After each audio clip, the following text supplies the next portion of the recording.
முடிமன், OPS இப்ப out of the box அதிமுகவுக்கு வெளியே இருக்கிறார். அதனால் அதிமுகவிற்குள் செங்கோட்டையனை வைத்துதான் இதை ஒன்றிணைக்க முடியும் அப்படிங்கிற இடத்திற்கு பாஜக நகர்ந்திருக்கிறதா?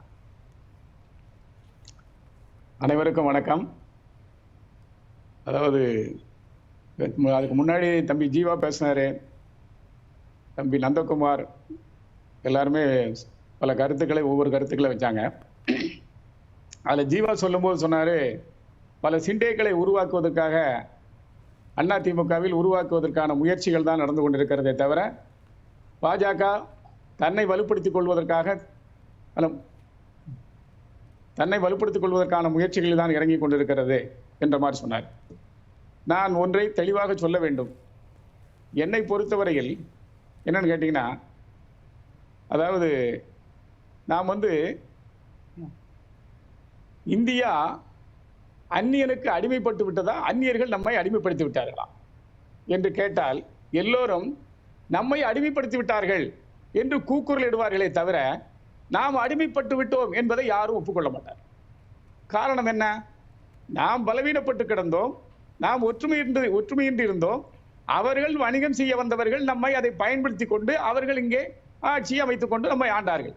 இதை அறியாமல் அந்நியன் நம்மை அடிமைப்படுத்தி விட்டான், அந்நியன் நம்மை அடிமைப்படுத்தி விட்டான் என்று மக்களிடத்திலே ஒரு பொய் பிரச்சாரத்தை செய்வதை போல பிஜேபி, பாரதிய ஜனதா என்ற ஒரு மாபெரும் இயக்கம் இந்த இயக்கத்தை அதிமுக என்ற பேர் இயக்கத்தை அழிப்பதற்கும் கவுவதற்கும் விழுங்குவதற்கும் முயற்சித்துக் கொண்டிருக்கிறது என்று சொல்கிறவர்கள் யார் என்று கேட்டால் பிஜேபியின் மீது வன்மம் கொண்டிருப்பவர்கள் இதை பேசுகிறார்கள்.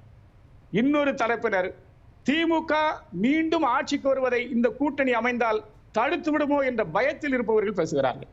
இப்படி இருசாராரும் பேசுவதுதான் இந்த ஜிண்டேக்களை உருவாக்கு. முடிமன் ராமசாமி, சொல்லுங்க. நீங்க முதல்ல பேசிட்டு இருக்கும்போது உங்க லைன் கட் ஆயிடுச்சு. ஆமா ஆமா ஆமா, திரும்ப வாய்ப்பு கொடுத்ததுக்கு ரொம்ப நன்றி.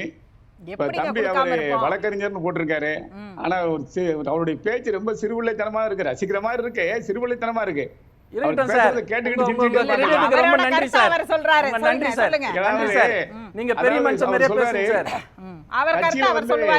ஜனநாயகம் இருக்கிறது. ஜனநாயகத்திற்கான பொருள் என்ன தெரியுமா தம்பி? ஜனநாயகம் கட்டுப்பாட்டுக்கு உட்பட்டதுதான் ஜனநாயகம். ஜனநாயகம் என்பது வரவு மீறியதல்ல, தலைமைக்கு கட்டுப்பட்டு இருப்பதுதான் ஜனநாயகமே தவிர தலைமையை மீறி போவதற்கு பேரு ஜனநாயகம் அல்ல. அது வரம்பு மீறுதல், கட்டுப்பாடற்ற செயல். தலைமையை மீறி போனதா பார்க்கிறார் முடிமன்? தலைமையை மீறி போனதே அவங்கதான். இந்த கட்சி இரண்டாக பிளவுபட்டதுக்கு காரணம் அவர் இல்ல இருங்க முடிச்சிட்டு தம்பி நான் பேசும்போது தயவு செய்து குறுக்கிடாதீங்க. நான் இருந்து பேசிட்டு இருக்கேன். சொல்லுங்க. உங்க அனுபவம் வேற, என் அனுபவம் வேற. சரி சொல்லுங்க இந்த கட்சியுடைய அனுபவம் பெற்றோம். சரி வாங்க முடிமன், பாயிண்ட் வாங்க. கொஞ்சம் ஒரு நிமிஷம் வாங்க. அவரும் கட்சியில தான் இருக்காரு, அவருக்கும் கட்சி தான் நட்பு இருக்கு. இல்ல இளைஞர்களை வரவேற்போம், அவங்க கருத்துக்களுக்கு மரியாதை கொடுப்போம். அதே நேரத்துல மூத்தவர்களுடைய கருத்துக்கள், மூத்தவர்கள் என்ன பேசுறாங்க மரியாதை சொல்லுங்க. வாங்க பாயிண்ட்க்கு வாங்க. இந்த கட்சியில ஒரு அமைச்சர் அம்மையார் ஜெயலலிதா அவர்கள் இருக்கிற போது வெளிநாடு செல்வதற்கு அனுமதி வாங்கிவிட்டார். நேரடியாக சந்தித்து ஒரு இடத்துல அனுமதி வாங்கிவிட்டார். ஆனால் போகிற போது சொல்லிவிட்டு போகவில்லை, அவ்வளவுதான். நாம தான் அனுமதி வாங்கிட்டோம்லான்னு சொல்லிட்டு போயிட்டாரு. வருகிற போது அமைச்சர் பதவி இல்லை. இப்படி நடந்த கட்சி இந்த கட்சி. கட்டுப்பாடு மிக்க ஒரு கட்சி. இந்த கட்சியில அவர் தலைமைக்கு தெரியாமல் எனக்கு தெரியாதுன்னு சொல்றாருல்ல, எடப்பாடி பழனிசாமி சொல்றாரு எனக்கு தெரியாது அப்படின்னு சொல்றாரு. அப்ப தலைமைக்கு தெரியாம தானே போயிருக்காரு. இது கூட யோசிக்க வேண்டாமா? அப்புறம் சொல்றாரு எடப்பாடி பழனிசாமி மிகப்பெரிய ராஜதந்திரி. இதை பார்த்து சிரிக்காம ஒண்ணுமே செய்ய முடியல தம்பி. ஏன்னு கேட்டீங்கன்னா 4 ஆண்டு காலம் ஆட்சி நடத்தினார். ஓபிஎஸ் ராஜதந்திரின்னு நீங்க சொல்லும்போது இபிஎஸ் ராஜதந்திரின்னு அவர் சொல்லக்கூடாதா? நீங்க எதுக்கு விவாதத்தை தேவையில்லாம திருப்புறீங்க? நான் முதல்ல சொல்லி முடிச்சிடுறேன். நீங்க எதுக்கு தேவையில்லாம உள்ள போறீங்க? அதுக்கு பிறகு நான் வாரேன். அவர் ராஜதந்திரிங்கிறதுக்கு தம்பி என்ன சொன்னாருன்னா, 4 ஆண்டு காலம் ஆட்சி நடத்தவில்லையா, மத்திய அரசின் அனுமதி இருந்தால் மக்கள் ஓட்டு போட்டால் 40 ஆண்டு காலம் கூட அசையாமல் ஆட்சி நடத்தி கொண்டிருக்கலாம். ஒன்றும் பிரச்சனை இல்லை. ஆட்சி நடத்துறது ஒரு பெரிய பிரச்சனையே கிடையாது. ஏன்னா அதிகாரிகள் ஒத்துழைப்பாங்க, ஆட்சி நடத்திட்டு இருக்கலாம். எதிர்கட்சியாக இருந்து யுத்திகளை தீட்ட தெரிய வேண்டும், வியூகங்களை வகுக்க தெரிய வேண்டும். அவன் தான் ராஜதந்திரி. யுத்திகளை எடப்பாடி பழனிசாமி கடந்த 4 ஆண்டு காலத்தில் என்ன யுத்திகளை தீட்டியிருக்கிறார், என்ன வியூகங்களை வகுத்து வெற்றிகளை பெற்றிருக்கிறார். இந்த இயக்கத்திற்கு அவர் பெற்றுக் கொடுத்த பெருமை என்ன, வாங்கி தந்த புகழ் என்ன, தேடி கொடுத்த கௌரவம் என்ன, எதையாவது பட்டியலிட முடியுமா? அவமானமும் அவமான சொல்லும் கடுமையான வேதனையும் தான் திருப்பி ஓபிஎஸ் என்ன செய்து கொடுத்தார்னு கேள்வி கேட்டா ஓபிஎஸ் தான் நீங்க வெளியேற்றிட்டீங்களா? அது எதுக்குமா அவர் பாவம் அவரை போட்டு இழுத்துக்கிட்டே இருக்கிறீங்க? நான் அதிமுக என்ற மாபெரும் இயக்கத்தை பத்தி பேசிட்டு இருக்கமா? ஒரு தனி மனிதனை போட்டு நீங்க இழுத்துக்கிட்டே இருக்கிறீங்க. தனி மனிதனை பேசாதீங்கம்மா. ஒரு தனி மனிதன் அவரை தான் நீக்கிட்டா நாங்க எல்லாம் மிகப்பெரிய இமயமலையில போய் நின்றுக்கிடுவோம், இமயமலை எவரெஸ்ட்லயே நாங்க ஏறிடுவோம்னு சொல்லிட்டு போனவங்களை தான் நான் சொல்லிட்டு இருக்கேன். வெற்றியின் விளிமியங்களை தாங்கி நின்ற ஒரு இயக்கம் இன்றைக்கு முட்டுச்சந்தியிலே முட்டு தூணி என்று நின்று கொண்டிருக்கிறது. இதுதான் எடப்பாடி பழனிசாமியினுடைய ராஜதந்திரம். அதெல்லாம் இருக்கட்டும். தம்பி தம்பிக்கு பதில் சொல்லிட்டு இருக்க விட நான் வந்துடுறேன். நந்தகுமார் மிக தெளிவா சொன்னார், திண்டைக்களை உருவாக்குவதற்கு அவர்கள் செய்யவில்லை. இன்னைக்கு என்னை போன்றவர்கள் இந்த கட்சியில பல காலங்கள் இருந்து பயணித்துக் கொண்டிருப்பவர் நினைக்கிறோம். இந்த கூட்டணியை அமித்ஷா அவர்கள் உருவாக்கினால், அதை நிச்சயமாக அதிமுகவின் கூட்டணியை உருவாக்கினால் நாங்கள் வரவேற்போம். காரணம் என்னவென்று சொன்னால், இன்றைய தினம் திமுக என்ற அரசு, திமுக ஆட்சி வீழ்த்தப்பட வேண்டுமானால் அதிமுக பாரதிய ஜனதா கூட்டணி மிக மிக மிக அவசியம். இன்றைக்கு எல்லா இடங்களிலும் மக்களால் வரவேற்கப்படுகிற ஒரு கூட்டணியாகத்தான் இருக்கு. இவங்க அமித்ஷா அதிமுக அனைவரும் செங்கோட்டையனை ஒருவேளை முன்னிறுத்தினால் ஏற்றுக்கொள்வார்களா சார்? கண்டிப்பாக கண்டிப்பாக. அதிமுக பொறுத்தவரை இவருக்கென்று தொண்டர்கள் கிடையாது. அதை மட்டும் தம்பி சீனிவாசன் நல்லா சொன்னாரு. நீங்க கூட கேட்டீங்க, இபிஎஸ் வெளியேற்றினா இபிஎஸ் தொண்டர்கள் எல்லாம் போயிட மாட்டாங்க. ஒரு காலம் போக மாட்டாங்க. அதிமுகவில் இருக்கிற வரைதான் அவர் தங்க காசு. அதிமுக விட்டு வெளியேறி போனா அவர் செல்லா காசு. இதுதான் கடந்த காலத்துல நாங்க பார்த்திருக்கோம். நீங்க பாராளுமன்றத்தில் மிகப்பெரிய கட்சிக்கிற நபர் யார் தெரியுமா? ஒரு காலத்துல பாலாபல்னூர்னு ஒருத்தர் இருந்தாரு. அவர் தான் முதல் பாராளுமன்ற எம்பி பாண்டிச்சேரியில தலைவர் காலத்துல. அவர் கட்சியை விட்டு வெளியே போகும்போது சொன்னாங்க, பாலாபல்னூர் போயிட்டா இனிமே கட்சிக்கே பெரிய அவப்பெயர் வந்துடும், மிகப்பெரிய பிரச்சனை வந்துடும், யாரும் இருக்க மாட்டாங்கன்னாங்க. அவர் போனாரு. அதுக்கப்புறம் நாஞ்சில் மனோகரன் 80ஆம் ஆண்டு ஆட்சி கலைச்சோன்னா நாஞ்சில் மனோகரன் போனாரு. அப்பவும் அப்படித்தான் சொன்னாங்க, எம்ஜிஆருடைய வலது கை போயிருச்சு அப்படின்னாங்க. எவன் போனாலும் இந்த கட்சியில் இருக்கிற தொண்டை போக மாட்டான். இந்த கட்சியில் இருக்கிற தொண்டர்கள் ஜலசமுத்திரத்திலே சமுத்திர ஜலத்திலே மிதந்து வருகிற குப்பைகள் அல்ல. இவர்கள் இந்த சமுத்திரத்தோடு கலந்து விட்ட நதிகள். அதனால இவங்க யாரும் வெளியே போக மாட்டாங்க. அந்த வாக்குகளாகவே இருக்கும். இவர்கள் வெட்டி பிரித்துக் கொண்டிருக்கிற காரணத்தால் தான் இன்னைக்கு அமித்ஷா என்ன சொல்லியிருக்காரு? இன்னைக்கு அமித்ஷா சொல்லியிருக்காரு, பந்தய குதிரைகளை வைத்துக் கொண்டு ஏன் பகைவர்களை வீழ்த்துவதற்கு வெளியே தேடிக்கொண்டிருக்கிறாய்? உன்னிடத்திலே பந்தய குதிரைகள் இருக்கிறது. எடப்பாடி பழனிசாமி, நீ அந்த பந்தய குதிரைகளை ஒற்றுமைப்படுத்தினாலே நீ வெற்றி பெற்று விடலாம். சார் பக்கத்துல உட்கார்ந்து கேட்ட மாதிரியே சொல்றீங்க. இப்படித்தானே இருக்க முடியும்? ஒரு அனுமானம் தானம்மா. எல்லாத்தையும் நேர பார்க்க முடியுமா என்ன? சந்திரனுக்கு நான் போயிட்டா வந்திருக்கேன். யாராவது சொல்றது உங்க கற்பனைக்கு, முடிமனோட கற்பனைக்கு இப்படி இருக்கலாம். அங்க அவர் அதுதான் பேசினாருன்னு யாருமே வெளியில வந்து சொல்லலையே. அவங்கதான் வந்து நாங்க தமிழ்நாட்டு பிரச்சனையை பேச போறோம்னு சொல்லிட்டாங்களே. ஒற்றுமைப்படுத்து, பகைவர்களை வெல்வதற்கு பாரதிய ஜனதாவை சேர்த்துக்கொள். இதுதான் அவருடைய இது, வேற ஒண்ணும் கிடையாது. நீ ஒற்றுமைப்படு. உங்க அனுமானத்தையே சொல்றேன். அப்ப அதுக்கு இபிஎஸ் ஏற்றுக்கொள்ளவில்லையா? அதனாலதான் நான் திரும்ப செங்கோட்டையனை சந்தித்தார்களா? நிச்சயமாகமா. அவரை பொறுத்தவரைக்கும் என்னன்னா, அவர் நெஞ்சில வந்து நேர்மையே உதிக்க மாட்டேங்குது. சமரசத்துக்கே இடம் கொடுக்க மாட்டேங்காரு. அவருடைய நான் தடுமாறுவதும் புரளுவதும் எப்போது பார்த்தாலும் சரி, நான் தடுமாறுவது புரளுவது பாத்தீங்கன்னா வார்த்தையில் வன்முறை தான் விழித்துக் கொண்டிருக்கிறது. எப்ப கேட்டாலும் ஒற்றுமை என்ற வார்த்தையை கேட்டாலே அவர் கொஞ்சம் அச்சப்படுகிறார், கோவப்படுகிறார். ஏன் அவர் நல்லா இருக்கத்தான் நாங்களும் சொல்றோம். கட்சியும் நல்லா இருக்கும். ஏன் நீங்களும் நல்லா இருக்க, நீங்களே முதலமைச்சரா இருங்கன்னு கூட எங்க ஐயா சொல்லிட்டாரு. நீங்களே முதலமைச்சரா இருங்க.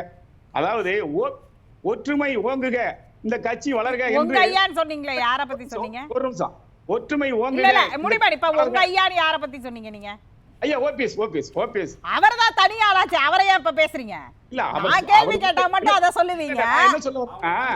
ஒற்றுமைக்கான ஒரு குடும்பத்துல பிரச்சனைனா சமாதானம் பைக் வைக்கிறதுக்கு யார் வேணாலும் வரலாமா? இவர் தான் வரணும் அவசியம் இல்ல. யார் வேணாலும் வரலாம். அவர் வெளியே இருக்காருன்னு வச்சுக்கோங்க. ஒற்றுமை ஓங்கட்டும், இந்த கட்சி சிறக்கட்டும் என்று அந்த குயில் கூவிக்கொண்டே இருக்கிறது. ஆனால் இங்கே இருந்து கட்சி கரையட்டும், காணாமல் போகட்டும் என்று ஒரு காக்காய் கரைந்து கொண்டே இருந்தால் என்னமா செய்ய முடியும்? அதுக்கு வழியே இல்லை.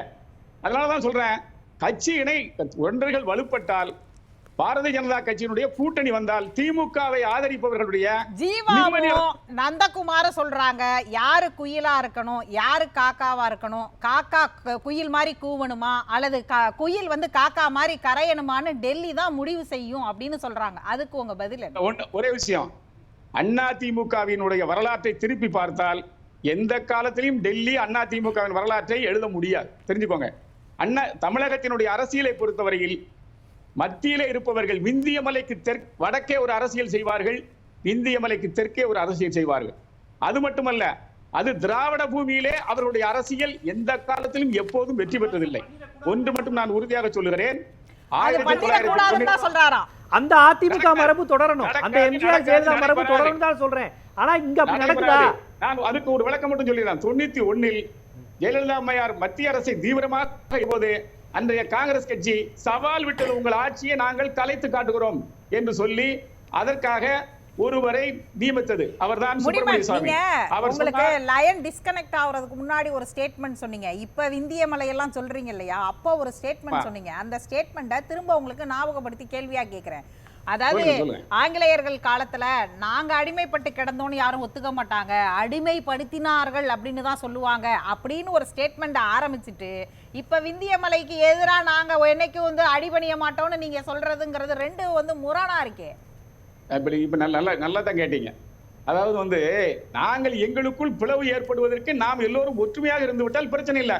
இங்க ஒற்றுமையை குலைப்பதற்கு ஒருத்தர் வேலை செய்யறார். அப்படி செய்யக்கூடாதுன்னு தான் சொல்லிட்டு இருக்கேன். நாம ஒற்றுமையாக இருந்திருந்தால் நம்ம யாரும் அசைக்க முடியும். ஏன் ஜெயலலிதா அம்மையார் காலத்தில் ஒற்றுமையாக இருந்தோம். டெல்லி நம்மை கலைப்பதற்கு முயற்சி செய்தது. சுப்பிரமணிய சாமி சொன்னார், உங்கள் ஆட்சியை இன்னும் 6 மாதத்தில் நான் கலைத்திருக்கிறேன். நான் உத்தரப்பிரதேசத்திலே கலைத்திருக்கிறேன், நான் இந்தியாவின் பல மாநிலங்களிலே கலைத்திருக்கிறேன், உங்கள் ஆட்சியை கலைத்து காட்டுவேனாரு. இங்க ஒரு சிண்டையோ பாஸ்கர் ராவையோ நான் உருவாக்கிட்டேன்னாரு. நான் ஓப்பனாவே சொல்றேன், அண்ணன் நடராஜனை வைத்து நாங்கள் இந்த ஆட்சியை கலைப்போம் என்று கூட சொன்னார்கள். என்ன நடந்தது? ஜெயலலிதா சொன்னார், ஐயா சுப்பிரமணிய சாமி அவர்களே, இது உங்களுக்கு தமிழ்நாடு வாட்டர்லூமாக இருக்கும். எப்படி நெப்போலியனுடைய கடைசி முடிவு இருக்கும், அப்படி தோற்று ஓடியவர்கள் தானே இங்க இந்த தமிழ்நாட்டுக்குள்ள யாராலையும் செய்ய முடியாது. பாஜகவை சொல்றீங்க, பாஜகவை எச்சரிக்கிறீங்க அப்படிதானே சார்? எங்க தமிழ்நாட்டுல வராத, அதிமுகவை சீண்டாத, திராவிட கட்சியை சீண்டாதன்னு பிஜேபி எச்சரிக்கிறீங்க. அவர்கள் அதிமுகவை ஒற்றுமைப்படுத்துவதற்காக வருகிற அப்ப யாரதான் எச்சரிக்கிறீங்க? நாங்கள் பார்க்கிறோம். காங்கிரஸ் மீது எங்களுக்கு எந்த கோபமும் இல்லை. டெல்லி யாரை எங்களை ஒற்றுமைப்படுத்துவதற்காக தான் வருகிறார்கள். சரி சார், அவர்கள் உங்களை ஒற்றுமைப்படுத்துகிறார்கள். யாரு சார் உங்களை பிரிச்சா? முடிமன் அதையாவது சொல்லுங்க. அதிமுக முடிமன் யார் உங்களை பிரிச்சா? அவரு நந்தகுமார் பாவம், அவருடைய கணக்குக்கு இல்ல அவருடைய நீங்க சொல்ற அனுமானம், சோகால்டு அனுமானத்துல வந்து பாஜக பிரிச்சிச்சு, அவங்கள சேர்த்து வைக்க பிராயச்சித்தம் தேடிட்டு இருக்குன்னு அவர் ஒரு ஸ்டேட்மெண்ட் சொன்னார். அதை கூட நீங்க காதுல வாங்கிக்காதீங்க. யாரு உங்களை பிரிச்சா இப்ப பாஜக வந்து சேர்த்து வைக்க வராங்க? நந்தகுமார் மிக அருமையாக சொன்னார். எனக்கு அது மேல எந்த இதுல நல்ல அருமையாக புரிதலோடு ஒரு விஷயத்தை புரிதலோடு பேசினார்.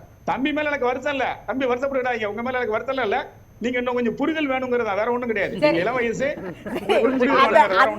அந்த சமரச பஞ்சாயத்தெல்லாம் அப்புறம் வச்சுக்கிடுவோம். இப்ப வாங்க, அதாவது உங்களை யாரு பிரிச்சா இப்ப பாஜக சேர்த்து வைக்கிறதுக்கு?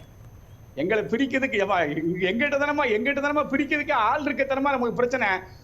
ஒருத்தர் முதலமைச்சரா இருக்க, அதிமுகவுக்குள்ளே ஆள் இருக்கு, அதிமுக பிரிக்கிறத பாஜக தான் வந்து சேர்த்து வைக்கணும்.